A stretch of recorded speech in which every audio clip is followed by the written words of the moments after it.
Assalamualaikum warahmatullahi wabarakatuh.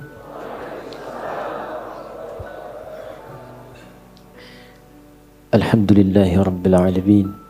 Wassalatu wassalamu ala rasulillahil karim nabiyyina Muhammadin al-amin wa ala alihi wa sahbihi ajma'in wa ba'd.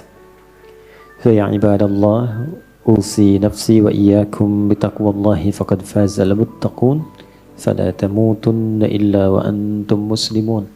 فقال تعالى يا أيها الذين آمنوا اتقوا الله حق تقاته ولا تموتن إلا وأنتم مسلمون. Jemaah sekalian, alhamdulillah kita masih diberikan kesempatan dan kemampuan oleh Allah Subhanahu wa taala untuk mengisi hari-hari kehidupan kita sampai dengan waktu duha ini di hari Ahad. Semoga Allah Subhanahu wa taala memberkahi kehidupan kita dan aktivitas kita sampai dengan di pagi hari ini. Memohon doa itu begitu penting. Dan bagi insan beriman itu tak putus dengan doa. Jadi ciri insan beriman itu setiap aktivitas kegiatannya akan selalu lekat dengan doa. Karena doa itu nanti punya dua fungsi utama. Yang pertama, senantiasa melekatkan kita agar terhubung dengan Allah di setiap kegiatan. Dengan keterhubungan itu, nanti ada dua feedback yang didapatkan. Pertama adalah perhatian Allah kepada seluruh aktivitas yang kita kerjakan. Karena itu, menjadi fitrah manusia, apapun yang dikerjakan bila menemukan kesulitan. Nah ini, biasanya berdoa kan ya? Mau ujian, berdoa, ya. Bapak mau tes jabatan, berdoa. Ibu masukkan anak sekolah, berdoa, ya. Nah, ciri beriman itu tidak nunggu ada masalah baru doa. Kalau itu biasanya cirinya fitrah manusia. Manusia itu begitu sulit minta, sudah dikasih mudah lupa. Nah, ya. Dan kalau sudah lupa salah, kalau salah nggak pengen dihukum. Makanya Allah Maha tahu tuh doanya, Rabbana la tu'akhidna in nasina au, ya Allah kalau kami lupa atau salah jangan dihukum, ya kan? Nah, untuk mencegah supaya nggak lupa dan salah, berusaha terkoneksi dengan Allah. Karena itu semua kegiatan kita itu seluruhnya bersanding dengan doa. Tidak ada satupun kegiatan yang tidak ada doanya. Silahkan dicek. Dan itu cuma di Islam. Cuma di Islam. Yang doanya bukan direka-reka ya. Tapi memang betul diberi petunjuk sesuai dengan konteks. Karena itu doanya itu selalu senafas dan selaras dengan kegiatan. Coba antara bangun tidur dengan akan tidur. Sama nggak doanya? Beda kan ya? Padahal aktivitasnya terkait tidur. Yang satu bangun, yang satu tidur, akan tidur. Tapi doanya beda. Dan itu doanya bisa serupa, nggak dikarang-karang. Jadi baik yang di Arab, di tanah suci, ataupun di sini di tanah kusir, doanya sama. Ya kan? Sama kan ya? Baik ya, mau di Chicago, di Amerika, di Chicago, di Bandung, sama. Ya kan? Di Singapura, di Singaparna, di Tasik, sama. Dan semua ada doanya. Ini ingin memberikan kesan bahwa satu, agama ini agama yang benar. Ya, kalau reka-reka manusia, setiap manusia pasti punya versinya sendiri. Pasti itu. Dan bahasanya mungkin bisa masing-masing. Yang Padang pakai bahasa Padang, yang Betawi pakai bahasa Betawi. Tapi kok bisa semua doanya itu semua sama. Dan yang kedua dahsyatnya, itu sumbernya pun bisa diteliti dan menuju pada sosok yang sama. Yaitu dari Rasulullah sallallahu alaihi wasallam. Semuanya tersambung. Ini menunjukkan bahwa agama ini benar, Rasulnya benar, kemudian pedomannya pun benar. Dan yang paling menarik, tidak ada satu pun yang berdoa benar doanya, kecuali dia mendapatkan kesuksesan sesuai dengan konteks doanya. Selalu begitu. Dulu orang-orang yang hidup di zaman Nabi, dibimbingnya kan lewat doa. Nah, doa itu yang pertama tadi fungsinya, mengoneksikan kita dengan Allah, sehingga Allah memberi perhatian. Memberi perhatian lebih. Anda yang sering berkoneksi kan dapat perhatian kan? Ya, sering terhubung dengan ibu, dapat perhatian dari ibu. Terhubung dengan ayah dapat perhatian dari ayah. Terhubung dengan Allah diperhatikan oleh Allah. Kalau Allah sudah perhatikan, apa yang susah bagi Allah? Ini yang menjadikan orang-orang yang dekat dengan Allah cenderung mendapat kemudahan. Ya, dan tidak harus jadi ustadz. Silahkan jadi apapun, pebisnis silahkan yang baik-baik, arsitek silahkan, jadi pilot silahkan. Cuma satu, dekati Allah. Supaya aksesnya dibuka. Kemudahan didapatkan. Kalau Anda champion di pekerjaan, juara, bagus, rumah mewah, kendaraan banyak. Tapi masalah kecil di rumah gak pernah selesai. Coba dicek, mungkin bukan karena kurang banyak hartanya. Bukan karena kurang tinggi kedudukan. Mungkin kurang dekat dengan Allah. Itu poinnya. Karena itu seringkali banyak persoalan ketika dihempaskan di atas sajadah itu jadi kecil. Problem orang sekarang ingin diselesaikan oleh Allah tapi curhatnya ke manusia. Bikin status di media sosial kan. Minta diaminkan lagi. Aminkan ya gitu ya. Tapi pengen dijawabnya oleh Allah. Sedangkan Allah sudah memberikan fasilitas dan caranya. Nah yang paling dahsyat itu ada orang yang persoalannya dimudahkan oleh Allah. Jadi bukan gak punya masalah. Dia memiliki persoalan bahkan yang kadarnya sama. Tapi diberi kemudahan oleh Allah untuk mengatasinya. Sehingga seakan-akan ringan saja. Seakan-akan ringan, bukan gak punya masalah. Nah, karena itulah kemudian kenapa saya buka untuk membiasakan ini. Karena ini ada bagian sunnah yang menipis. Ya, ada bagian sunnah yang menipis, yaitu menyertakan doa dalam setiap aktivitas. Kalau mau diteliti secara psikologi juga, itu ada pengaruh doa pada motivasi diri. Orang yang sering berdoa itu meningkat kepercayaan dirinya. Motivasinya menguat. Sehingga dengan meningkatnya motivasi diri itu cenderung mudah mengatasi berbagai persoalan. Ini poin pertama. Yang kedua, ini yang paling penting yang ingin saya tekankan sebelum kita memulai kajian. Bapak Ibu sekalian, di dalam Islam, doa itu bukan sekedar mengoneksikan diri dengan Allah Sang Khalik, tapi juga mengandung pedoman. Sekali lagi, mengandung pedoman dari aktivitas yang akan kita kerjakan. Itulah yang menyebabkan semua doa sesuai dengan konteks, lafadznya bisa beda-beda. Dan kalau kita teliti, ini pentingnya pemahaman. Semua isi doa itu isinya pedoman menjalani aktivitasnya. Ya, saya beri contoh begini misalnya. Tadi teman-teman kan masuk masjid ya. Doanya apa? Allahumma ftahli abwaba rahmatik. Nanti keluar doanya apa? Allahumma inni as'aluka min fadlik. Coba lihat, kenapa doa masuk dengan keluar beda? Dan kakinya kenapa beda? Masuk kaki, keluar kaki kiri. Ya, doanya lain kan? Coba, Allahumma ftahli abwaba rahmati. Kita terjemahkan ya. Jangan-jangan dibaca tapi nggak tahu artinya. Ya, atau dibaca tahu arti nggak tahu maksudnya. Karena ini terkait pedoman. Ya, Allahumma, ya Allah. Itu bahasa halus dari kata ya Allah itu Allahumma. Ya Allah itu sudah bahasa Arab. Ya dengan Allah. Ya Allah, itu bahasa Arab. Ya. Dan itu sudah menjadi fitrah manusia. Ya, bahkan jangankan masuk masjid, kepleset aja ya Allah, ya Allah. Ya. Lihat mendung ya Allah kan, ya Allah mendung. Ya kan? Lihat hujan, ya Allah hujan. Ya kan? Itu selalu itu fitrah manusia karena sejatinya manusia itu nggak bisa lepas dari Tuhannya. Ya kan? Nah, kalau kita ingin memohon dengan menghaluskan kata itu, maka ganti katanya dengan Allahumma. Ya, jadi ya Allah kalau digabungkan jadi bentuk halus, apa namanya? Allahumma. Jadi kalau Allahumma itu bentuknya merendah. Tawadhu. Jelas ya? Dia merendah sifatnya. Jadi kalau sudah menyebut Allahumma, kita merendahkan diri kita. Memohon dengan kelembutan. Itu yang dimaksud di Quran surah ke-7 Al-A'raf itu di ayat 205. Wadhkur rabbaka fi nafsika tadarruan wa khifatan wa dunal jahri minal qaul. Kalau mau memohon cepat dikabul, jangan meninggi, merendah. Ya, jadi semakin kita merendah, semakin Allah meninggikan. Jadi orang yang banyak sujud, kenapa diangkat derajatnya? Karena dia banyak merendah. Semakin merendahkan dirinya, semakin Allah angkat. Balik, semakin mengangkat, semakin direndahkan.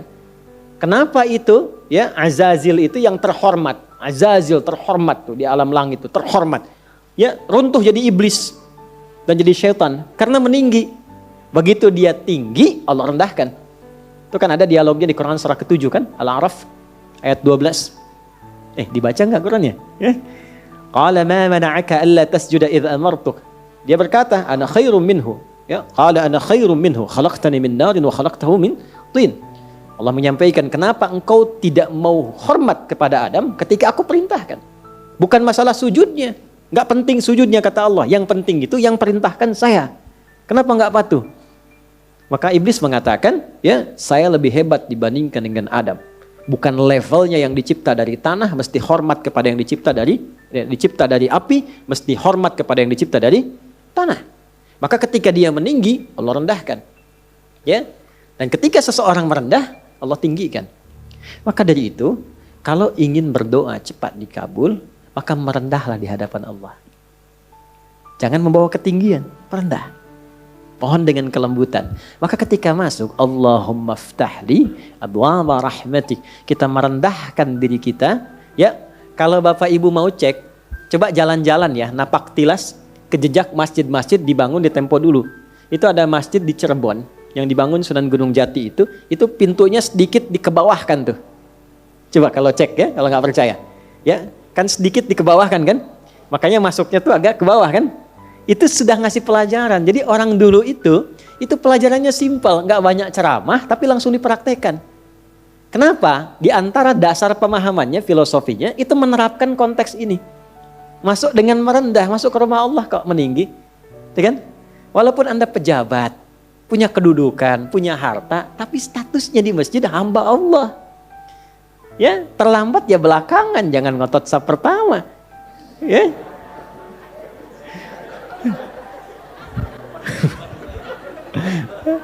Kalau ini udah duluan tadi, udah nyambut nih. Sama. Apalagi imam di kantor. Ya, di kantor boleh jadi imam, jadi direktur. Tapi jabatan di kantor jangan samakan dengan di masjid. Babnya ada lagi. Ya. Dulu saya baru datang dari Tripoli itu, masuk pesantren, ada pejabat-pejabat itu yang tinggal pengen jadi imam. Karena merasa imam di kantor harus di masjid. Saya bilang bagus itu. Bagus. Cuman bacaannya agak kurang tepat. Sehingga telinga kadang sakit kalau dengar. Tuh kan? Saya tanya, Pak, kenapa nggak diperbaiki dulu bacaannya baru jadi imam? Justru kami jadi imam Ustadz supaya bisa diperbaiki. Saya bilang bagus itu Pak motivasinya. Jarang ada orang kayak Bapak itu. Luar biasa. Tuh, jangan direndahkan. Kan itu karena belum tahu, orang belum tahu diberitahu, bukan dimarahi. Ya, Pak, saya kasih jalan yang cepat supaya Bapak tetap jadi imam dan kualitas makin bagus. Wah, boleh Ustadz tuh. Bapak tetap jadi imam. Nanti sebelum sholat, dicek dulu Pak bacaannya. Santri nanti saya siapkan. Insya Allah begitu naik jadi imam, jadi lebih bagus. Betul itu Ustadz. Nah, sambil dicek, Bapak ngimaminnya duhur dan asar dulu. Biar saya yang handle maghrib, isya sama subuh gitu kan. Tapi sepakat, yang penting kan gak turun status. Ya kan? Ya tetap imam. Ya kan? Kadang psikologi kan begitu. Yang penting gak turun status. Dan kita mendahulukannya, Bapak tetap imam Pak. Ya kan? Nah imamnya zuhur dan asar. Alhamdulillah. Begitu maghrib, isya dan subuh kita gantian sama santri. Kualitas bacaan lebih dibagusin. Ya, begitu sudah bagus kita dorong, Pak silahkan coba maghrib. Gak usah lah, ini aja yang udah ada. Nah itulah dakwah. Itulah dakwah. Nah itu merendah. Nah Allahumma merendah. Iftahli, mohon bukakan untukku. Personal. Kenapa coba personal, bukan iftahlana? Ya, gak ada orang masuk masjid, dia sendiri Allahumma iftahlana, gak ada. Selalu iftahli. Saya belum pernah dengar orang masuk masjid, Allahumma ftah lana, lana, gak ada. Tahli. Abwaab rahmatik. Li kan untuk pribadi kan. Nah, kemudian yang kedua, yang ketiga, Allahumma iftahli, yang ketiga, abwaba. Abwaba itu jamak dari bab. Bab itu pintu. Kok bisa jamak pintunya?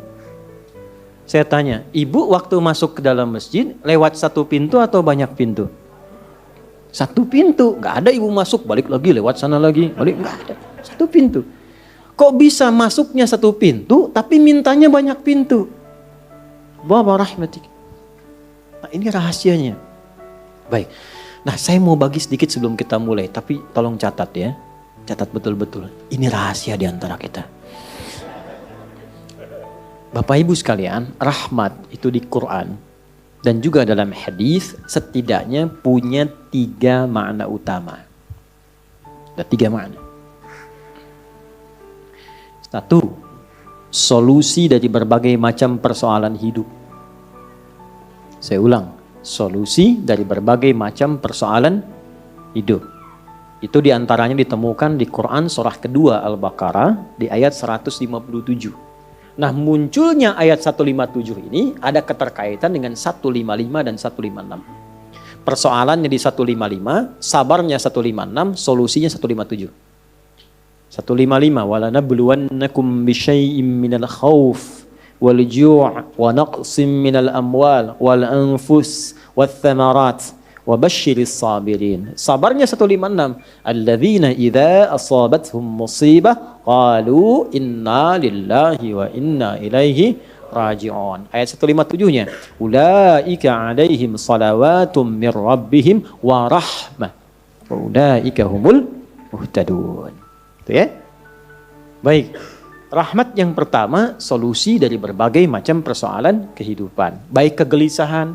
Jangan dikira yang hadir di sini tenang semua. Ini walaupun wajahnya kelihatan senyum-senyum, hatinya ada yang gundah. Ada yang baru ditolak saat mau lamaran, mungkin kan? Lamar kerja maksudnya. Ya. Ada yang mungkin sedang kesulitan di rumah tangga, pengen dapat ketenangan, khauf. Gak bisa dihindari. Tadi aja kan udah lihat-lihat jam nih, Ustaz datang nggak gitu kan? Padahal saya secepat mungkin bisa ke sini tuh. Ya nggak singgah di rumah, cuman ke kantor ganti pakaian langsung ke sini. Hampir nggak tidur saya semalam itu. Alhamdulillah. Ya, tapi kan yang khawatir Anda.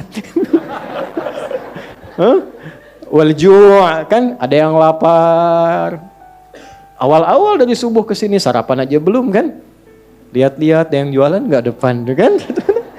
Itu gak apa-apa. Wa naqsim minal amwal. Ada yang mungkin baru kena musibah di kantor. Proyek misalnya, ada yang gak lulus.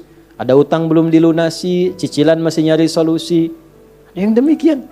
Wal anfus, ada yang sakit, mungkin kerabatnya datang supaya cari wasilah. Allah kabulkan doanya. Ada yang ngejar ustadz supaya minta didoakan. Ada. Wat thamarat. Itu kalau buka mushaf diartikan buah-buahan. Itu sebetulnya bahasa kiasan, cara bacanya, memahaminya dengan balaghah. Kalau baca terjemah nanti kurang nyambung. Kalau buah-buahan berarti yang diuji cuma tukang buah. Tukang sayur tidak. Ya. Itu cara bacanya pakai ilmu balaghah, pakai majas. Maksudnya apa? Kalau buah itu kan didapatkan, dipanen saat mulai pertama kali merawat benih kan? Nanam, dijaga dari hama. Tiba-tiba besoknya mau dipanen, malam-malam diambil orang. Antum yang ikut tender, kualifikasi antum yang jelas, tapi pengumuman orang lain yang ngambil. Itu maksudnya. Ada orang-orang yang kehilangan sesuatu setelah dia berusaha keras mendapatinya. Harusnya dia, kok yang dapat orang. Saya mau tanya pada Anda, biasanya kalau situasi begitu pelariannya kemana? Tuh. Ya, dan cari yang paling kuat kan, doa itu kan yang bisa memberi solusi kan. Doa itu kan minta. Nggak mungkin minta pada yang diduga nggak bisa ngasih. Dan puncak pemberian itu pada Sang Maha Pemberi, yaitu Allah, Wahhab, pemberi tanpa batas. Nah, Allah memberikan tempat-tempat spesial yang kalau minta hati lebih khusyuk. Beda antara minta di kendaraan di rumah dengan di tempat ini. Tempatnya lebih tenang, saat masuk saja suaranya sudah lain, aura sudah beda. Apa nama tempatnya? Masjid. Makanya Bapak Ibu masuk masjid ini rasanya sudah lain. Dengan rumah sendiri tenang mana dengan masuk masjid? Masjid. Masuk rumah semewah-mewahnya, tenangnya nggak sama dengan masuk masjid. Begitu dibuka tenang. Insya Allah. Baru masuk kalau punya masalah kadang-kadang sudah terasa dalam. Nangis kan sholat 2 rakaat. Nyender ke tembok, tidur aja. Ya, tenang. Itu. Dulu di Jepang dulu begitu, ada cerita, kawan saya sedang cerita itu, kan tingkat bunuh dirinya tinggi karena stresnya tinggi. Ternyata kaya itu tidak menjamin bahagia. Maju tidak menjamin bahagia. Kan negara maju. Tapi indeks kebahagiaannya belum tentu didapatkan maksimal. Bunuh dirinya banyak, Pak. Saya pernah lewat satu tempat itu yang tiap hari selalu ada 1 sampai 3 orang bunuh diri di situ. Itu masih biasa, Ustaz. Ada satu tempat X lah, saya tidak sebutkan, ya. X. Itu tiap hari mayat bergeletak di mana aja. Sampai akhirnya wali kotanya punya ide, tapi ini nggak harus ditiru. Nyari solusi yang belum kedapati. Dibikin satu tempat di lokalisasi. Kalau mau bunuh diri di sini aja. Waktunya diatur. Jam 9 sampai jam 11, jam 2 sampai jam 3. Kalau lewat situ datang, tunda besok. Diatur. Ya. Ini kisah nyata, satu kali ada orang kemudian pengen datang ke situ ketemu sama orang Islam. Mau kemana, Pak? Bahasa kita lah, bunuh diri katanya. Jam berapa? Jam 1. Ini kan belum. Belum. Ikut saya aja dulu. Takut terlambat nih. Bener. Takut terlambat. Nanti kalau Anda merasa rugi, saya ganti apapun itu. Akhirnya ikut. Begitu ikut dibawa ke masjid, ya Allah. Dibawa ke masjid. Itu cuma duduk tunggu di luar, sedang ada pengajian. Duduk, begitu masuk, duduk ketiduran. Tidur, selesai pengajian, dilihat lagi sama yang muslim ini. Kok enak banget tidurnya. Ya kan? Tidurnya, mau dibangunin gak enak, sampai lewat lah batas bunuh diri itu. Karena lewat gak enak, dibangunkan, bangun katanya, wah bangun kan. Begitu bangun, minta maaf lah si muslim, saya minta maaf betul-betul. Karena melihat Anda begitu nikmat tidurnya, saya tidak mampu membangunkan Anda. Ini sudah lewat jam bunuh diri katanya. Tapi menariknya kata orang ini, gak apa-apa. Ini tempat apa katanya, tempat apa? Ini masjid. Kenapa? Saya itu ingin bunuh diri karena saya sudah berhari-hari gak bisa tidur. Jadi dia menyimpulkan kalau bunuh diri itu udah mati, udah tidur aja. Gitu, saking gak bisa tidurnya. Tapi kok bisa di tempat ini bisa tidur? Dia belum kenal jamaah Andor.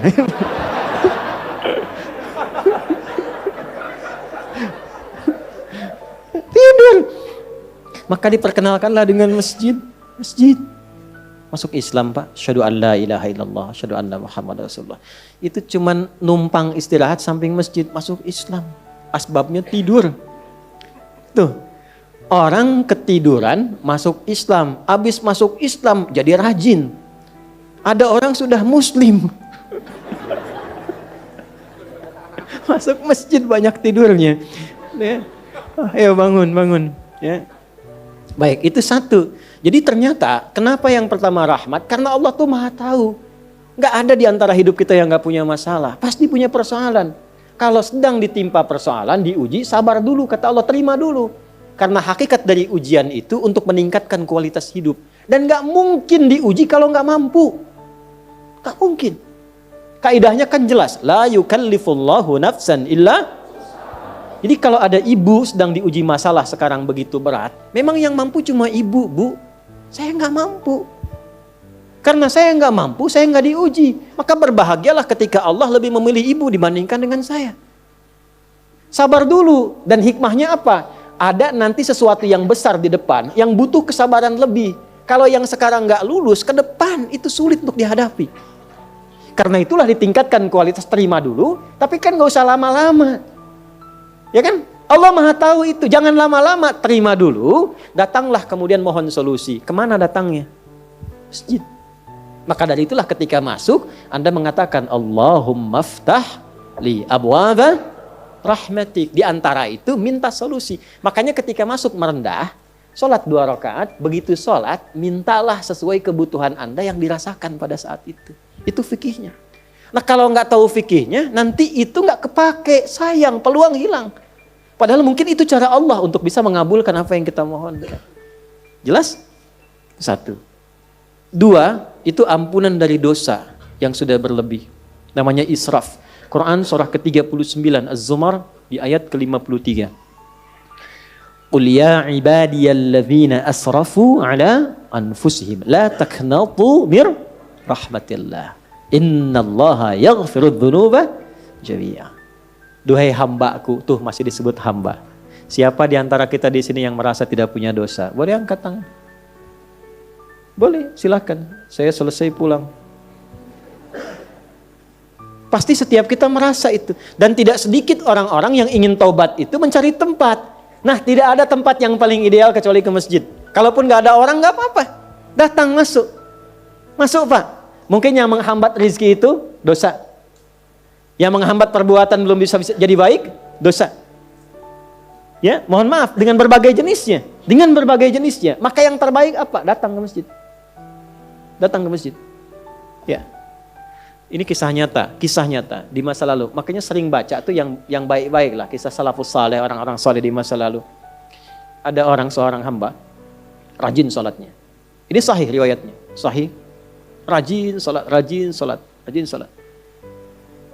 Tapi yang menarik tertuliskan, ya, ketika malaikat itu mendapat informasi, di aras tertuliskan.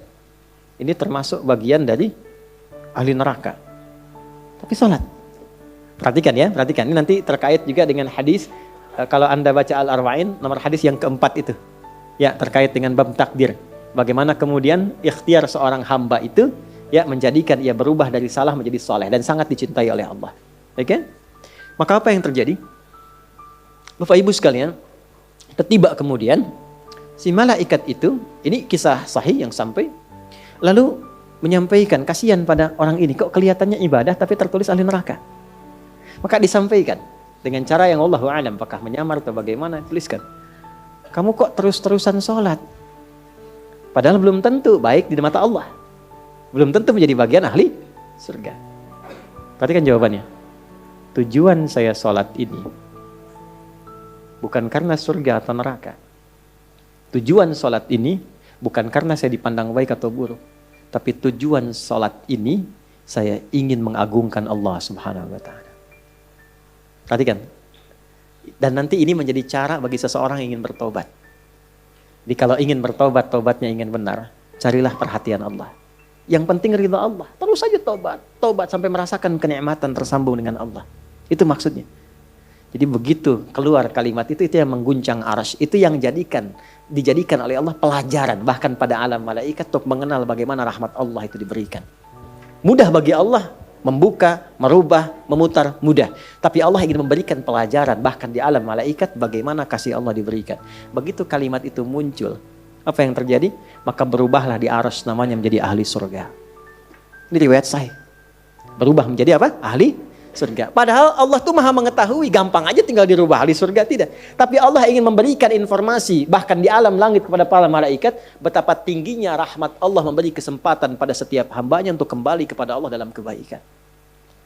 Dan itu disebut hamba. Disebut hamba. Karena itu Allah begitu mencintai ketika ada pelaku maksiat, dia pengen taubat, itu begitu dicintai. Dan statusnya naik lebih tinggi. Ini yang menyebabkan ayat ini turun. Qul ya ibadiyalladzina asrafu ala anfusihim. Ini yang menyebabkan itu menunjukkan rahmat Allah. Hai hambaku, betapa besar pun kau pernah berbuat dosa, sepanjang masih hidup belum tiba ajalmu, jangan pernah putus asa untuk mendapatkan rahmatku. Pakai rahmat. Rahmat di sini mencakup rahman dan rahimnya Allah Subhanahu wa taala. Karena itu kalau Anda pernah berbuat salah, kita, jangan malu untuk kembali. Kalaupun malu dilihat orang, Allah menyiapkan tempat yang tidak semua orang bisa ke situ. Datang ke masjid. Mohon, minta salat 2 rakaat. Minta kebaikan kepada Allah sampai hati mendapatkan ketenangan. Jelas di sini? Baik. Dan yang ketiga, ini yang paling juga banyak dimohonkan, ya. Satu, solusi. Yang kedua apa? Ampunan dari dosa yang begitu melimpah, ya. Dan yang ketiga, rahmat yang ketiga, kasih sayang yang memudahkan jalan-jalan kehidupan. Dunia sampai akhirat. Yang ketiga. Semua kita pasti ingin mendapatkan kemudahan, kenyamanan. Bukan cuma dunia, sampai dengan akhirat. Kasih Allah yang memberikan kemudahan dunia disebut dengan Rahman. Kasih Allah yang memberikan kelapangan akhirat disebut dengan Rahim. Itu kita baca setiap hari. Bismillahirrahmanirrahim. Maka ketika masuk ke dalam masjid, mohonlah kepada Allah 1 dari 3 kemuliaan ini. Kalau ustadznya belum datang, itu manfaat besar. Boleh jadi banyak permohonan, ayo lekatkan di situ, optimalkan. Dan di situ mungkin peluang terbesar untuk mendapatkan apa yang kita inginkan. Jadi Begitu Bapak Ibu mendapatkan 1 dari 3 itu, keutamaan bukan? Keutamaan bukan? Hah? Istimewa tidak?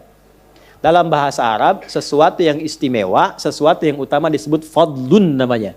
Makanya Sulaiman alaihissalam ketika dipuji, karena hebatnya, istimewanya, bisa menaklukkan awan. Ya kan? Sebelum Songgoku dan Songgohan dengan awan kintonnya itu, yang fiksi. Nabi Sulaiman tuh betul-betul nyata. Tapi ketika dipuji apa yang beliau katakan? Hadza min fadli Rabbi. Fadlun. Itulah sebabnya kalau bisa jangan dulu keluar sampai merasakan rahmat Allah ada dalam diri kita. Begitu keluar, Anda keluar dengan kaki kiri dengan mengatakan Allahumma inni as'aluka min fadli. Ya Allah, saya ke masjid seperti apa yang Kau perintahkan, saya datang. Saya memohon seperti apa yang Kau tunjukkan lewat Rasulmu, saya lakukan. Ya Allah, Engkau minta ini, saya kerjakan. Engkau minta berdoa, saya doa. Kau minta alirkan air mata, aku alirkan. Maka mohon ya Allah, jangan biarkan aku keluar dari rumahmu ini, kecuali Engkau kabulkan apa yang aku mohonkan, sesuai dengan janji yang Engkau tetapkan sebagai kemuliaan darimu. Ya Allah, saya mohon kemuliaan darimu. Itu rahasianya, itulah doa. Nah, jadi kalau mau doa itu, jangan sekedar dibaca. Baca bagus, menjadi ibadah. Tapi yang paling penting tahu isinya. Sehingga itu bisa merubah diri kita jadi lebih baik. Makanya beda rasanya. Antum kalau tahu makna segitu aja, itu Masya Allah dalam sekali. Keluar dari sini sudah beda rasanya. Dan yang paling penting, ini baru muqaddimah. Kita belum mulai. Belum mulai. Jangan nangis dulu, belum selesai. Belum mulai kita. Tapi kan enak gitu ngaji begini itu. Karena apa? Dapat sesuatu. Nah itulah Islam. Jadi Islam itu bukan salihun tapi muslih. Bukan hanya sesuai dengan eranya tapi memberi solusi dari setiap keadaan yang dilalui. Punya tata nilai.